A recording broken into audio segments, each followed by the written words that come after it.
Olá pessoal, tudo bem com vocês? Eu sou o professor Cláudio Nascimento, o professor Cláudio queres ou não queres, da Escola Jornalista Trajano Chacon.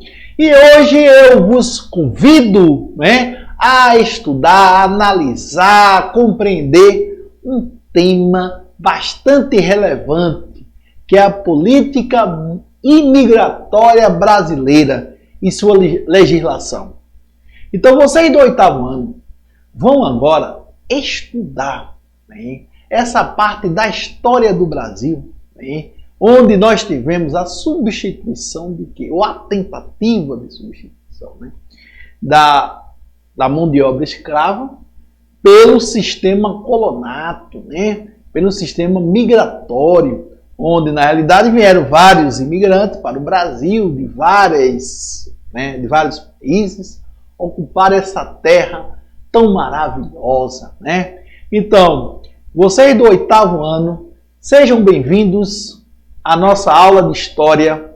O tema da aula, conforme vocês estão vendo aí na tela de vocês, a política imigratória brasileira e a sua legislação 1822 e 1914, Então, conforme havia falado, eu sou o professor Cláudio Nascimento, o professor de História, professor queres ou não queres, da Escola Jornalista Trajano Chacon. Vamos lá, vamos para a nossa viagem, a história, do período imperial e republicano, que fala um pouco dessa política migratória. Primeiramente, vamos começar pelo período do Império. Então, Dom Pedro I e o processo colonizatório, 1822 a 1830. Então, o primeiro período, pessoal, se estendeu da independência a 1830. Nele, o imperador Dom Pedro I concentrou em suas mãos a tarefa da criação de novas colônias e a introdução de imigrantes europeus no território brasileiro, dando prosseguimento à política de criação de núcleos coloniais praticada pelo seu pai, Dom João VI. Então, evidentemente, com a criação de novos núcleos populacionais, novas colônias, precisariam preencher essas áreas. E como é que o governo pretendia preencher? Atraindo imigrantes para o país. Ou seja, ou você vai atrair um contingente populacional interno ou um contingente populacional externo. No caso aí, a preferência do imperador era atrair um contingente externo, ou seja, trazer os imigrantes para o Brasil.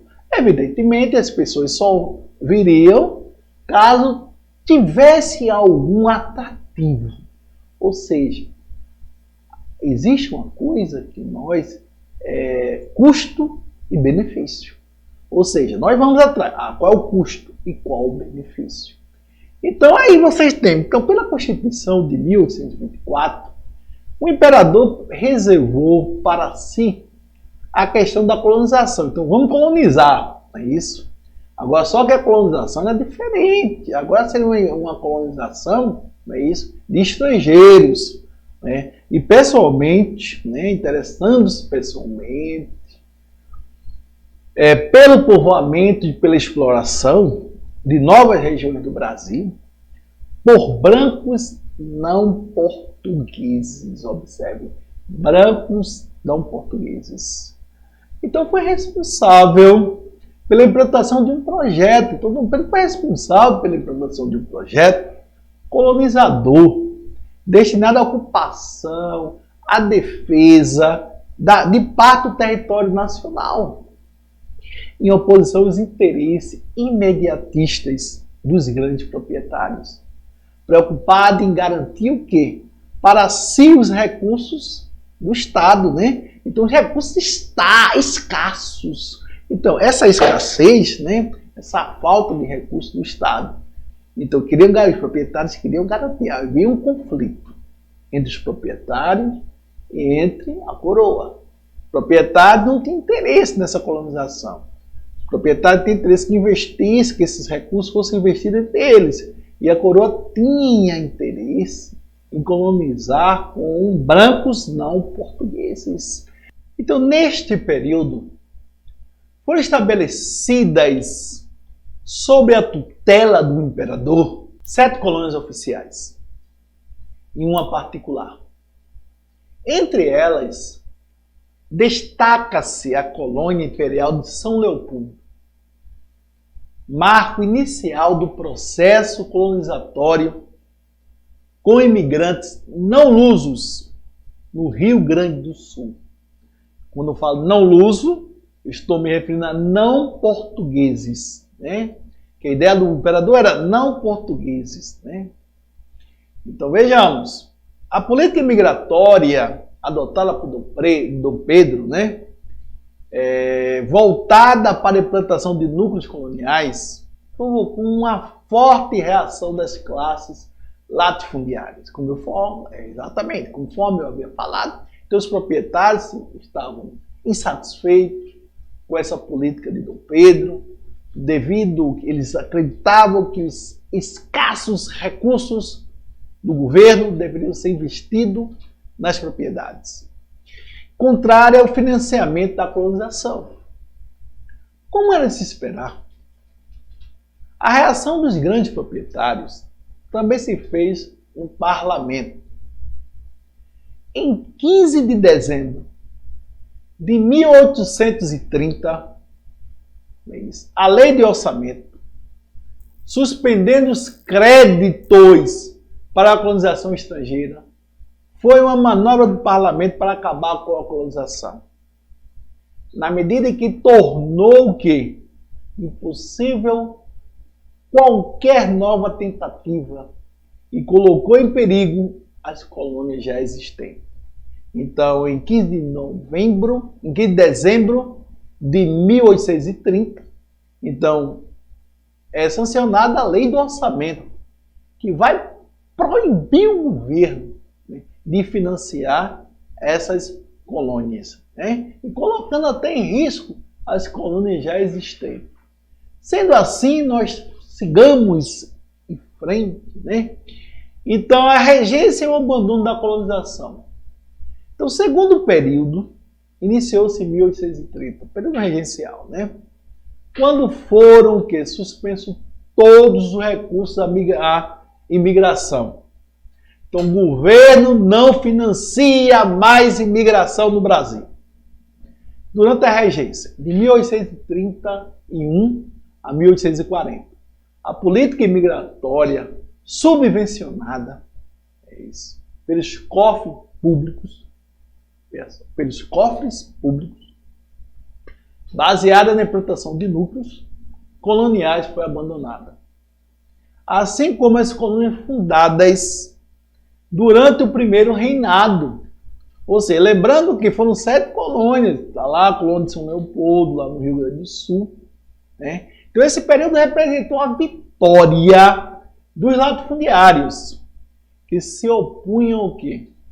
À colonização, por considerá-la dispendiosa, e sem interesse para os brasileiros. Então os latifundiários acreditavam que a colonização era algo dispendioso, queria onerar a coroa, né, o reino, e não era de interesse dos brasileiros, porque não investir aqui internamente, investir em imigração. Então, a retomada da política de colonização ocorre em 1840 a 1874.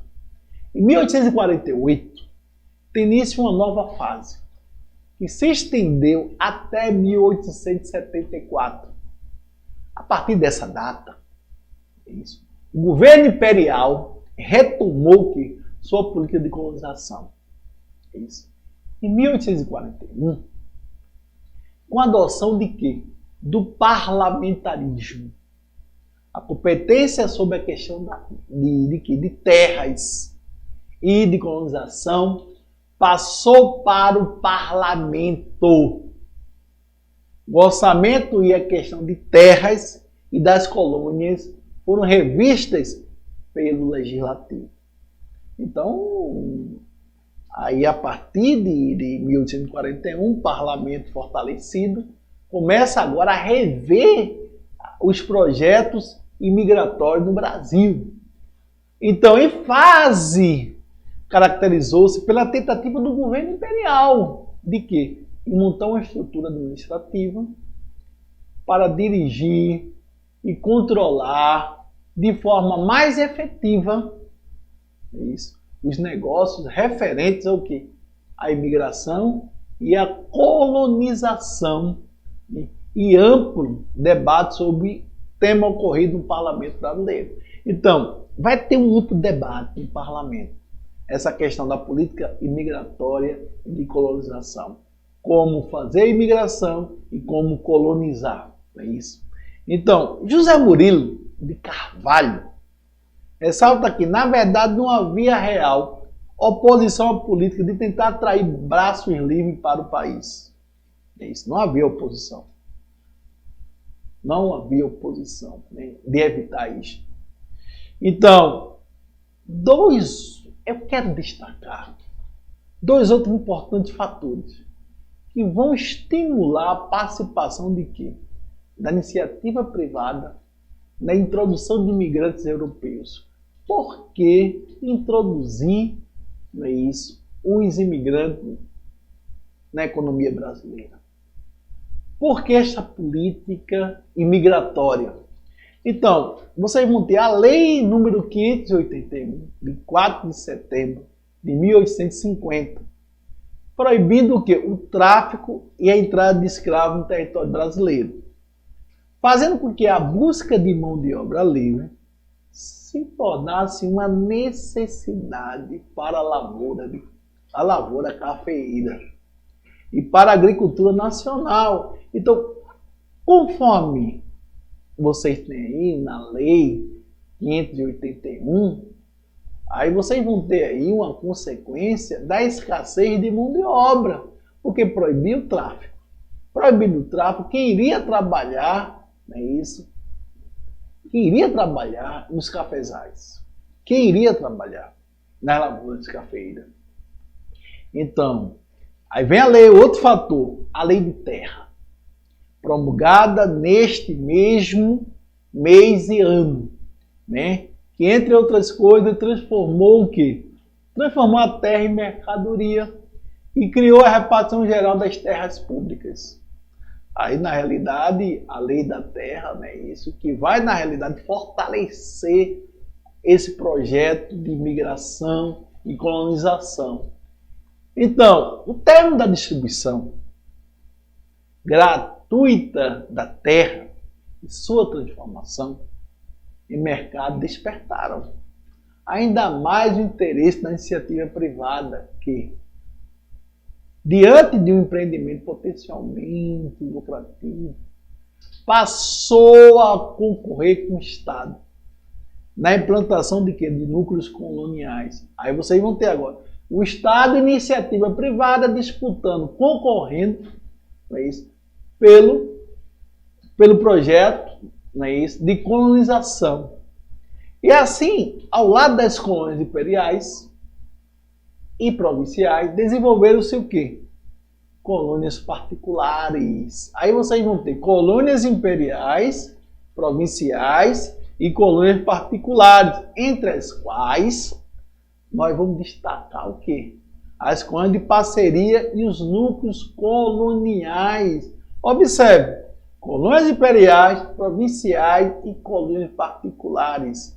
Ou seja, iniciativa pública e privada, tentando o quê? Estimular a imigração para o Brasil. Então, as colônias de parceria, é isso aí, as colônias de parceria. Não é isso? Então, conforme vocês veem aí a imagem na tela de vocês, né, uma foto aí das colônias, dos imigrantes trabalhando, as colônias de parceria representam o início da imigração. promovida por particulares, aproveitando-se o quê? O trabalho livre de estrangeiros como substituto do trabalho escravo negro na lavoura de café.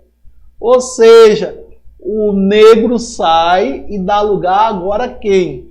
Ao imigrante, ao estrangeiro, que vem não naquela condição de escravidão, vem numa condição de arrendamento, vem numa condição simplesmente de parceria com os donos das terras e assim sucessivamente. Então os cafeicultores recebiam empréstimo do governo imperial, em média 10 contos de reais, né? Que devolveriam em 6 anos, sem juros. Olha que maravilha. Você pegava dinheiro, iria devolver em 6 anos sem juros. Com esse dinheiro, eles contratavam empresas para aliciarem e transportarem imigrantes europeus. Então pagavam, as empresas na realidade traziam a mão de obra europeia para o Brasil para trabalharem aonde? Nas lavouras de café, ou nas lavouras cafeeiras, né? O primeiro a empregar, interessante, né? O primeiro a empregar a mão de obra assalariada dos europeus foi quem? Foi o senador e fazendeiro Nicolau de Campos Vergueiros. Olha, não se esqueça desse nome, hein? Não se esqueça desse nome, por favor. Primeiro a empregar a mão de obra assalariada dos europeus foi o senador e fazendeiro Nicolau de Campos Vergueiros. Entre os anos de 1847 e 57, ele trouxe várias famílias, né? Várias famílias de origem portuguesa, alemã, suíça e belga, para trabalhar em quê? Em sistema de parcerias.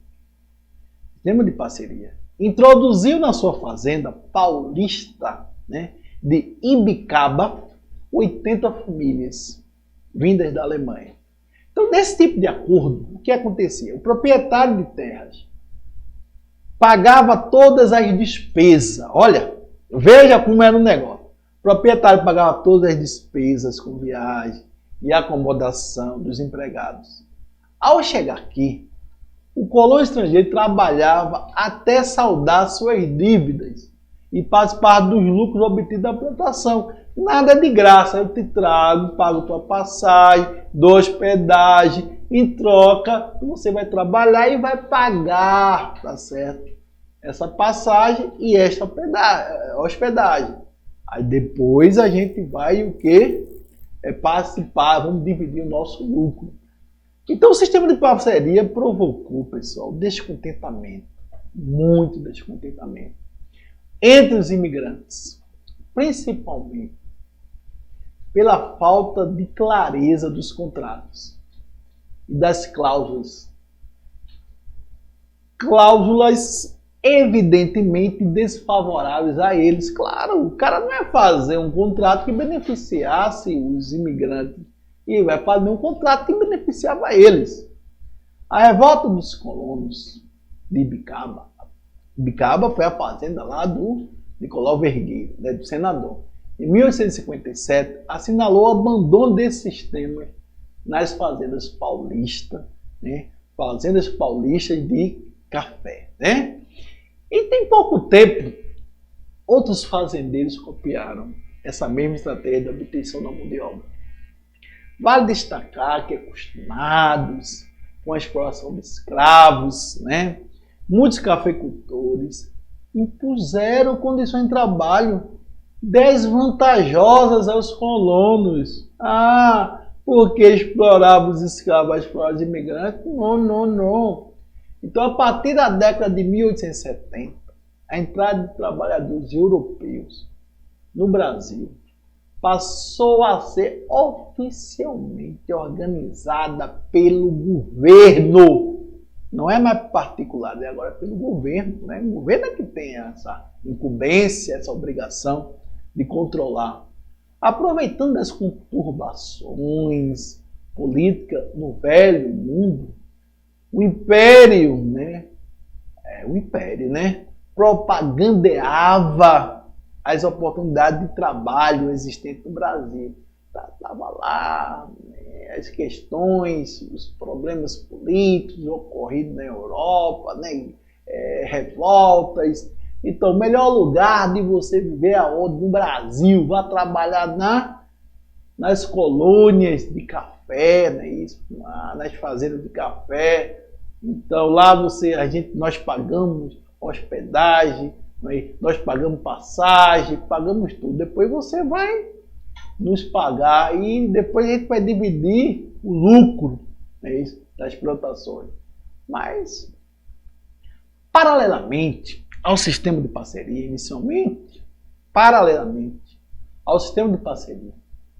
a iniciativa privada passou a interessar até a criação de lucros coloniais, na medida que mostrou que mostrou ser um negócio atualmente lucrativo, claro, né?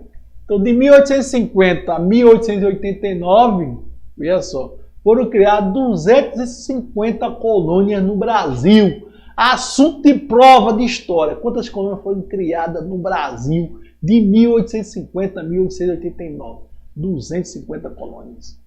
Sendo que destas, 197 eram particulares e 50 imperiais e 3 provinciais.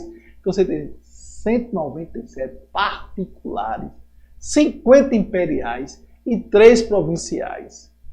Aí cabe destacar, meus prezados, que diversos foram os decretos promulgados depois de 1850, autorizando que o funcionamento da sociedade colonizadora, e aproveitando os contratos celebrados entre governos e particulares para a venda e colonização de terras devolutas.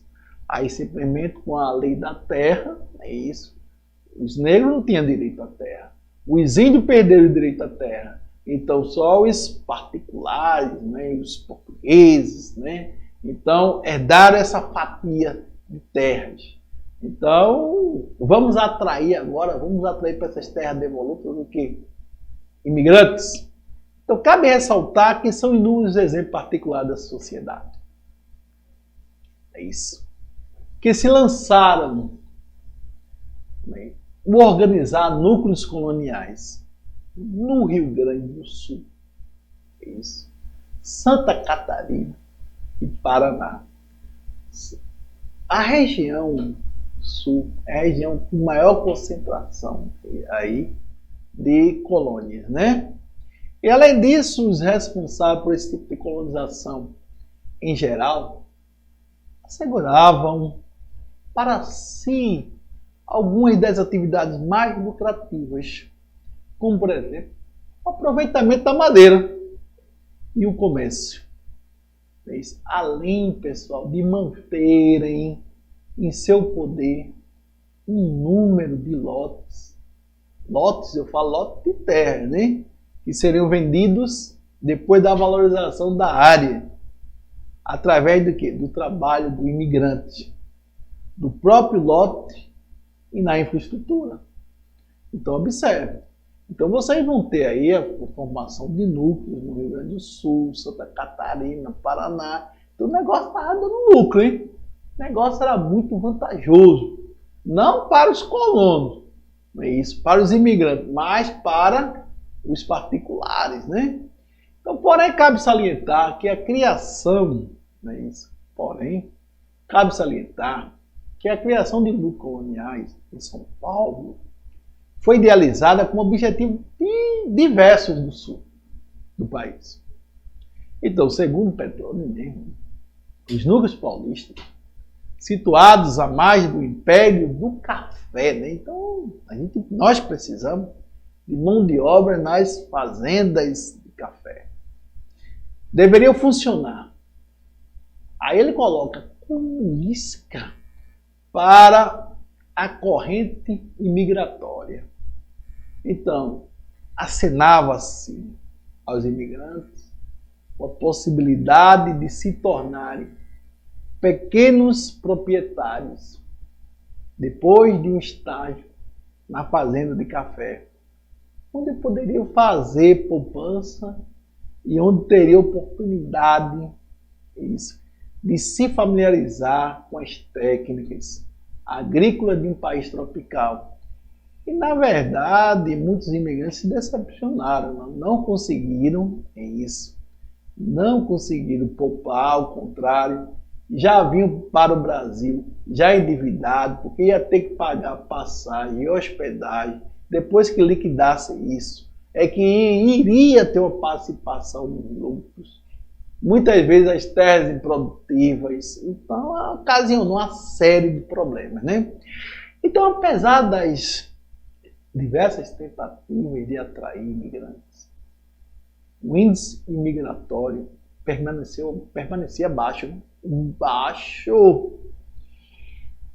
Em função disso, o governo adotou várias medidas, né? Então, concedendo favores e auxílios ao serviço de colonização do Império. Entre elas, destaca-se decreto número 3.784, de 10 de janeiro de 1867, aprovando o regulamento para as colônias do Estado. Então, tinha que haver uma alternativa, uma estratégia de atrair os imigrantes, os colonos, né? Então, por meio deste decreto, o governo concedia o quê? Aos colonos, entre favores, pagamento das terras em 5 prestações, a contar do fim do 2º ano do seu estabelecimento. Artigo 6º. Lotes para os filhos maiores de 18 anos que quisessem se estabelecer separadamente dos pais. Edifício especial para abrigar os colonos. Os colonos recém-chegados em um auxílio gratuito de 20 mil réis. De 20 mil réis para o estabelecimento, né? Aí vem o fortalecimento do fluxo migratório de 1874 a 1889. Então, no período compreendido entre 1874 e 1889, ocorreu o fortalecimento do fluxo imigratório, sobretudo italiano, né? O período foi marcado também pela promulgação de diversos atos legislativos, dando autorização, facilidades, né, para a imigração e colonização. Favores especiais foram concedidos aos imigrantes, né, com o fim de estimular a procurar o Brasil. Aí vai ter a colonização italiana, né? Porém, até a crise do final da escravidão, os grandes cafeicultores, por princípios, se opuseram-se à colonização territorial, subsidiada pelo governo. Ao contrário, né? Aceitavam a colonização espontânea e, sobretudo, a imigração, subsidiada ou não, desde que fornecesse o quê? Braços para a cafeicultura. Mas cabe destacar o seguinte: os latifundiários das regiões do Brasil que não esperavam beneficiar-se com a imigração subsidiada opunham-se firmemente à colonização de parcerias. Mas só que isso muda, viu? Isto muda quando a crise final da escravidão, sobretudo a partir de 1884, ocorre, as correntes de imigrantes europeus dirigidas para o Brasil foram disputadas. Crise da escravidão, agora vai ter o quê? Disputa pelos colonos, pelos cafeicultores e reorientadas para São Paulo, né? Então, nesse processo, teve grande importância a sociedade promotora de imigração, né? Veja só, esta sociedade, ela prometia que o colono, após trabalhar nas fazendas paulistas, né, teria acesso à terra, efetivamente terras ocupadas por cafezais improdutivos foram vendidas cafezais improdutivos foram vendidos, né? Então, pessoal, conforme vocês estão vendo aí, nosso sistema de colonato, parceria, na realidade, foi uma forma de atrair imigrantes, né, para o Brasil, para, na realidade, suprir uma demanda devido à crise da escravidão. Então, esse sistema foi muito combatido pelos proprietários internos, né, que queriam que o governo financiasse as propriedades e não atraísse o que? Atraísse a mão de obra estrangeira para o país. Só que isso aí depois mudou. Então, com a abolição da escravatura, houve uma disputa muitíssimo grande aí pelos colonos europeus.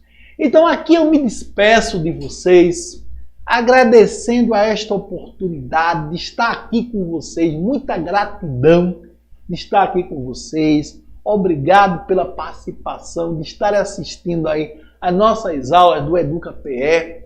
Espero que vocês aproveitem esse conhecimento, né? E deixo um abraço fraterno, né, e de toda a Secretaria da Educação do Estado de Pernambuco para vocês. E peço para que vocês mantenham vigilância e muito cuidado, tá certo? Não é hora de relaxar, é hora de manter o cuidado, a vigilância, porque o inimigo ainda está presente. Um fortíssimo abraço do professor Cláudio Nascimento, o professor queres ou não queres. Tchauzinho, pessoal. Tô indo. Tchau.